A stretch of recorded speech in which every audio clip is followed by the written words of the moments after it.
Terima kasih masih bersama kami di iNews Petang. Pemirsa, sidang kasus Jessica terdakwa pembunuhan dengan sianida hari ini kembali digelar. Dalam persidangan yang menghadirkan saksi ahli psikiater forensik Dr. Natalia Widiarsi, terungkap sejumlah inkonsistensi data dari pengakuan Jessica dengan saksi lain dan sejumlah peristiwa. Seperti apa jalannya persidangan, berikut informasinya untuk Anda. Juga waktu menurut terperiksa, kronologisnya bahwa sejak tanggal 7 ia mempersepsikan Hani mungkin dilarang oleh pihak keluarga Mirna untuk nggak menghubungi dirinya, jadi nggak balas WhatsApp. Namun tidak sesuai dengan pernyataan Hani yang menyatakan bahwa Hani masih menghubungi terperiksa, itu tidak membalas pesan WhatsApp-nya Hani. Hani ada WhatsApp-nya itu pada tanggal 8 Januari, dia masih menghubungi Jessica, Ya. Kemudian inkonsistennya lagi tentang tadi tidak pernah mengalami kondisi permasalahan psikologis, bahkan saat putus pacar dari wawancara ataupun nggak pernah sampai masuk rumah sakit untuk dapat pertolongan medis, itu dinyatakan tidak, dan ini tidak sesuai dengan informasi dari atasan rekan kerja di ambulan New South Wales, termasuk juga dari BAP. Dia dirawat 3 kali di Royal Prince Alfred Australia karena tadi dipicu permasalahan relasi dengan Patrick, itu dari laporan kepolisian. Karena dari fakta yang dikatakan orang lain di sekitar sama ini berbeda. Inkonsistensi terhadap fakta yang saudara lakukan pemeriksaan itu apakah bisa dipersamakan dengan kebohongan itu? Kalau berdasarkan kompetensi kami tidak pernah tahu orang itu bohong atau tidak. Yang kami lihat adalah ada diskrepansi data antara apa yang dikatakan dengan fakta yang ada di penilaian orang lain atau tadi ada di bukti-bukti SMS atau apa. Hanya itu, Pak. Dari pemeriksaan ahli kemarin itu kan ada dia mengatakan bahwa terdakwa ini menonjol dan masuk ke kategori amorus narsistik. Ada salah satu poin bahwa amorus narsistik yang masuk ke dalam kategori terdakwa ini seringkali menggunakan kebohongan yang rumit untuk beralih dari fakta satu ke hubungan yang lain. Menurut pendapat saudara sebagai ahli psikiater forensik gimana ya? Kalau dari buku rujukan kami tidak menggunakan istilah tersebut. Kami dari sisi aksis 2 tadi melihat pola Jessica berelasi dengan temannya selama dia kondisinya lingkungannya stabil, mendukung dan nggak ada stresor. Di aksis 4-nya tadi nggak punya masalah banyak, dia relatif stabil, baik, jadi nggak ada gangguan kepribadian. Namun kalau tadi dia punya masalah dengan pacar, terus dia mempersepsikan dirinya nggak didukung keluarga, teman yang dia harapkan nggak bisa membela, itu yang muncul, dan gambarannya lebih kelihatan dia bisa nanti jadi marah, minum alkohol, atau tadi mengancam untuk suicide, seperti itu. Jadi ada kecenderungan impulsif baik terhadap diri maupun agresif verbal mungkin ke orang lain, termasuk dari SMS atau emailnya yang kalau kita lihat di transkrip yang kita dapat dari data kepolisian. Tadi yang saudara jelaskan, potensi intelektual, sudah ada, potensi intelektual memungkinkan terperiksa untuk menilai atau merencanakan sesuatu dengan menggunakan rasio. Terperiksa juga memiliki fungsi eksekutif yang baik, yaitu kemampuan untuk merencanakan, melakukan, mengevaluasi, dan memonitor suatu tindakan. Itu bagaimana, coba jelaskan? Gini, kita menilai kapasitas intelektual seseorang itu kita menilai fungsi eksekutif. Fungsi eksekutif itu adalah seperti Bapak misalnya menjalankan fungsi sebagai jaksa. Tentunya Bapak bertanya pada saya untuk mendapatkan fakta, melihat informasi saya reliable atau tidak. Tentunya kan pakai strategi. Jadi Bapak nanti saya mau nanya pakai apa, terus informasinya saya mau nanya keluarin apa. Nah itu yang kalau kita menilai pada kondisi Jessica, dia cukup mampu merencanakan, dia tahu dia dalam kondisi apa saat diperiksa, terus dia nanti akan menghadapi apa, itu dia sadar betul. Dan dia juga bisa merencanakan bahwa saya saat ini percaya sama lawyer saya, pengacara saya yang akan membantu saya dan ibu saya, seperti itu. Apakah bisa dikatakan itu menjadi sesuatu yang bisa diprediksi?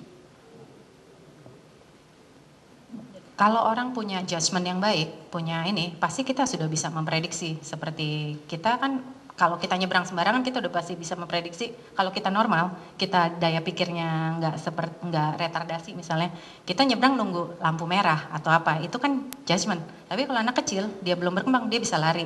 Nah, dikatakan prediksi atau tidak adalah tergantung kemampuan kita untuk menilai resiko dari tindakan kita. Jadi kalau kami menilai Jessica cukup mampu menilai dari setiap informasi yang dia berikan. Jadi dia mampu bertanggungjawabkan tadi. Bahkan mungkin saat dia tidak memberikan data yang sesuai juga pasti. Barangkali saya juga agak lambat menangkap tadi apa yang mohon dijelaskan kembali untuk penegasan ya. Apa sih psikiatri forensik itu? Apakah tadi juga sudah saudara jelaskan? Tapi secara lebih komprehensif yang mau dijelaskan tentang psikiater forensik. Dan apa tujuan dilakukannya psikiater forensik itu? Kalau hasilnya mungkin tertulis dalam visum et repertum. Kalau psikiater forensik itu adalah Mohon maaf. orangnya, Mohon sedangkan maaf. kalau psikiatri forensik Saya potong dulu. Atau ada bedanya tidak dengan antara psikiatri forensik dengan psikolog forensik, psikologi forensik ya? Seperti atau psikologi umum? Nanti mau dijelaskan juga. Sebenarnya tadi kalau psikologi forensik atau psikiatri forensik itu adalah kami sebagai ahli di bidang psikiatri atau psikolog sebagai ahli di bidang psikologi itu menggunakan keilmuan kami untuk membantu proses hukum. Itu yang kenapa namanya sebagai psikiater forensik atau psikiatri forensik. Kami mendapatkan pelatihan khusus untuk memang memeriksa kasus-kasus yang kaitannya nanti untuk proses hukum. Seperti itu. Tujuannya, apakah tadi yang tujuannya berarti untuk mengetahui kondisi kesehatan jiwa dapat dilakukan atau dapat bertanggung jawab atau tidak, seperti itu tujuannya ya? Biasanya kalau ini berdasarkan konsensus baik di internasional maupun di Indonesia di PP 77 itu untuk menilai kemampuan fitness to stand trial, apakah dia mampu dihadirkan ke persidangan atau tadi kecakapan untuk bertanggung jawab, seperti itu Pak Hakim, untuk kita nilai kondisi kecakapan mentalnya, apakah dia mampu tadi mempertahankan semua informasi yang diberikan. Oke, kalaupun itu tadi adalah tujuan dilakukannya terhadap tersangka atau terdakwa ya, namun dalam kasus ini apa yang maksud atau tujuan dilakukan pemeriksaannya terhadap saksi Rangga dan saksi Agus Triyono? Kalau kami biasanya bekerja berdasarkan surat pelimpahan wewenang Pak Hakim. Jadi kami hanya memeriksa sesuai permintaan. Siapapun yang kami periksa sesuai permintaan itu kita melakukan prosedur yang sama. Gitu, bahwa kalau memang dimintakan kondisi kejiwaan ya kita nilai berdasarkan kondisi kejiwaannya. Oke, cukup. Lantas dalam melakukan pemeriksaan, mungkin bahasa awam saya mungkin pemeriksaan, tapi nanti mungkin mau dikoreksi kalaupun ada pertanyaan-pertanyaan yang dari segi bahasa mungkin tidak pas. Langkah apa, metode apa, langkah apa yang dilakukan untuk mendapatkan suatu konklusi ataupun kesimpulan, bisa dijelaskan, ataupun metodenya juga, metodenya apa? Biasanya kalau kami di bidang ilmu psikiatri kita menggunakan pendekatan yang namanya pemeriksaan komprehensif, itu menggunakan pendekatan multiaksial diagnosis. Jadi kita akan menilai kondisi kejiwaan seseorang itu. Pelan-pelan, digunakan pendekatan apa tadi? Biasanya kami melakukan pemeriksaan kondisi kejiwaan seseorang dengan teknik wawancara terstruktur.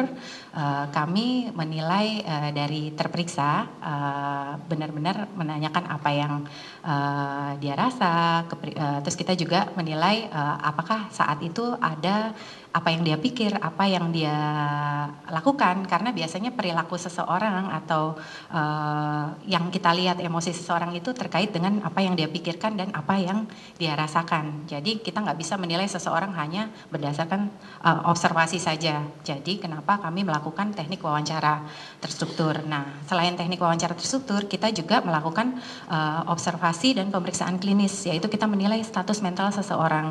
Nah, status mental ini biasanya kita benar-benar mengeksplorasi bukan hanya sesaat tapi keseluruhan waktu.